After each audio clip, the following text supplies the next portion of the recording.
വർഷങ്ങൾ നീണ്ട പ്രതിസന്ധി അവസാനിക്കുകയാണ്. പുറത്തു പോകാൻ ഇവർ തന്നെ തീരുമാനിച്ചതാണ്.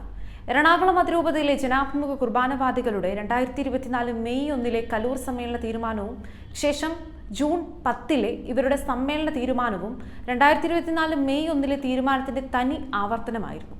ഇവയിൽ രണ്ടിലും എറണാകുളം അതിരൂപതയിലെ ജനാഭിമുഖ കുർബാനവാദികൾ സീറോ മലബാർ സഭയിൽ നിന്ന് പുറത്തു പോകാനായിരുന്നു തീരുമാനിച്ചത്. പുറത്തു പോകുവാനുള്ള തീരുമാനം അവരുടേത് മാത്രമായിരുന്നു. ഇനി അനുകമ്പ കാണിച്ച് അവർക്ക് കൂടുതൽ മൈലേജ് ഉണ്ടാക്കി കൊടുക്കാതിരിക്കുക.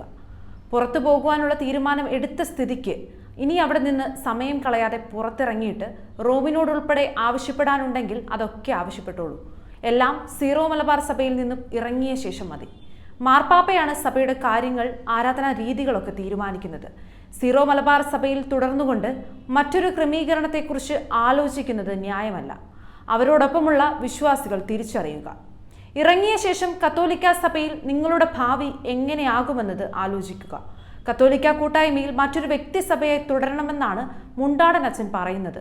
റോം കത്തോലിക്ക കൂട്ടായ്മയിലെ സീറോ മലബാർ സഭ ഉൾപ്പെടെ മറ്റു വ്യക്തിസഭകളോട് ആലോചിക്കും. ഒരു സഭയും പുനഃപ്രവേശനത്തെ അനുകൂലിക്കുമെന്ന് കരുതാൻ കഴിയില്ല. മാർപ്പാപ്പയെ അനുസരിക്കാത്തൊരു വിഷയം, മാർപ്പാപ്പയെ അനുസരിക്കാത്ത വൈദിക നേതൃത്വം. ഇതിൽ പുനഃപ്രവേശനം സംഭവിച്ചാൽ എക്യുമെനിക്കൽ വേദികളിൽ ഉൾപ്പെടെ റോമിന് കത്തോലിക്ക ഇതര സഭകളോട് ഈ കാര്യങ്ങൾ വിശദീകരിക്കേണ്ടതായി വരും. വിശുദ്ധ കുർബാന അർപ്പണ രീതിയിൽ മാത്രം വ്യത്യാസം. മറ്റു കൂദാശകൾ ഒന്നും എങ്ങനെ തുടരുമെന്നതിൽ വ്യക്തതയില്ല. റോം പെട്ടെന്ന് ഒരു തീരുമാനം എടുക്കും എന്ന് കരുതണ്ട. പലതലത്തിൽ ആലോചിച്ച് റോം തീരുമാനത്തിലേക്ക് വരാൻ ചിലപ്പോൾ വർഷങ്ങൾ എടുത്തേക്കാം. മുണ്ടാടൻ അച്ഛൻ പറയുന്നത് പോലെ അത്ര എളുപ്പമല്ല കാര്യങ്ങൾ. മറ്റൊരു വ്യക്തിസഭയായി കത്തോലിക്ക കൂട്ടായ്മയിൽ പ്രവേശിക്കാം എന്നത്. എറണാകുളം അതിരൂപതയിലെ ജനാഭിമുഖ കുർബാനവാദികളായ വൈദികർക്ക് വരും വരായികൾ ആലോചിക്കേണ്ട. വിശ്വാസികളുടെ കാര്യം പക്ഷേ അങ്ങനെയല്ല. മുണ്ടാടൻ അച്ഛൻ പറഞ്ഞതിനൊപ്പം പങ്കുചേരാതെ ഇരിക്കുന്നതാണ് നിങ്ങൾക്ക് നല്ലത്.